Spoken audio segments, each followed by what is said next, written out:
प्रभु यीशु मसीह के नाम में सभी को जय मसीह की। हमारे YouTube चैनल में आपका स्वागत है। पास्टर मैं आशीष रावत आपका स्वागत करता हूं और मैं आज आपके सन्मुख परमेश्वर का वचन लेके आया हूं। भाग 2 दानियल उसका 6 अध्याय 10 पद से लेकर 13 पद तक मैं पढ़ूंगा। जब दानियल को मालूम हुआ कि उससे उस पत्र पर हस्ताक्षर किया गया है, तब वह अपने घर में गया और उसकी ऊपरी कोठरी की खिड़की यरूशलेम की ओर खुली रहती थी और अपनी रीति के अनुसार जैसे वह दिन में 3 बार अपने परमेश्वर के सामने घुटने टेक कर प्रार्थना और धन्यवाद करता था, वैसे ही तब भी करता रहा।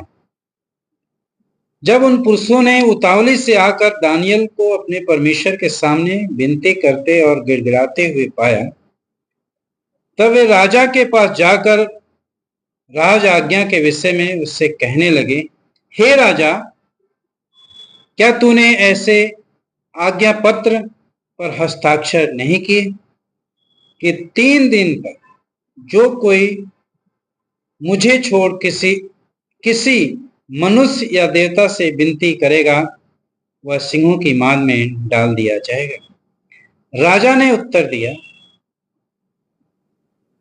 हाँ, मादियों और फारसियों की अटल व्यवस्था के अनुसार ये बात स्थिर है।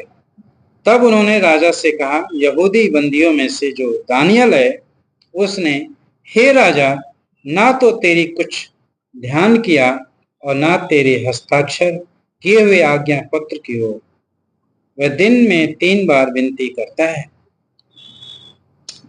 परमेश्वर इस वचन के पढ़े जाने और सुने जाने पर आशीष दे। पिछली बार हमने देखा दानियल जो है अपने कार्य में विश्वास योग्य था, परमेश्वर के भय में रहा, सारी षड्यंत्र जो उसके खिलाफ में योजना बनाई गई थी वो सब में निर्दोष निकला। लेकिन लोगों ने कहा, जो और भी अधिपति थे, अध्यक्ष थे, उन्होंने कहा कि हम इसको ऐसी योजना बनाएं ताकि इसके परमेश्वर की व्यवस्था को छोड़ और किसी बात में हम इसे दोषी नहीं ठहरा सकते, क्योंकि दानियल दिन में 3 बार प्रार्थना करता था। दिन में 3 बार उसे दुआ करना था और उसकी खिड़की हमेशा खुली रहती थी। ऊपरी कोठरी में रहता था और उसकी खिड़की हमेशा खुली रहती थी, अपनी रीति के अनुसार जाता था और दिन में 3 बार दुआ करता था। और उन्होंने राजा के पास बड़ी उतावली के साथ गया और उन्होंने कहा कि राजा, तू ऐसी आज्ञा निकाल कि 3 दिन तक कोई भी किसी मनुष्य या किसी देवता की उपासना नहीं करेगा, सिर्फ राजा की उपासना करेगा। और राजा का जो है हस्ताक्षर उस पर हो गया और ये बात दानियल को भी मालूम हो गई। वचन कहता है, दानियल को भी मालूम हुआ कि हस्ताक्षर राजा ने कर दिया है। पर लिखा है, वो उसी रीति के अनुसार कोठरी में गया जो यरूशलेम की ओर खिड़की खुली थी। रीति के अनुसार वो दिन में 3 बार अपने परमेश्वर के सामने घुटने टेक कर वो दुआ करता था। घुटने टेक कर दुआ करता 3 बार। परिस्थितियां उसके खिलाफ में हैं, परिस्थितियां उसके विपरीत हैं, उसको मालूम है, दानियल को मालूम है कि यदि मैं राजा की आज्ञा को तोड़ूंगा तो मुझे शेर की मांदों में डाल दिया जाएगा, जहां पे शेर भूखे थे। लेकिन उसने उसकी परवाह नहीं की। उसने परमेश्वर की आराधना करना, प्रार्थना करना, धन्यवाद देना उसने नहीं छोड़ा। वो प्रार्थना, धन्यवाद करता रहा। लोग उसके पीछे रहे, षड्यंत्र रचा उसके विरोध में, लेकिन वो परमेश्वर की आराधना करना, परमेश्वर की उपासना करना, प्रार्थना करना नहीं छोड़ा। लोग आए, मालूम पड़ा कि दानियल तो दुआ करता है और वो दुआ करेगा, क्योंकि परमेश्वर का जन था, परमेश्वर का भविष्यवक्ता था, परमेश्वर का चुना हुआ था।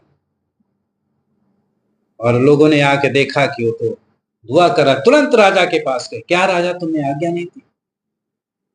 वो राजा जो बंदियों में से दानियल जो है, वो तो आपकी कोई बात पर ध्यान नहीं देता, कोई आज्ञा की ओर ध्यान नहीं दिया। वो तो अपनी रीति के अनुसार दुआ करता है।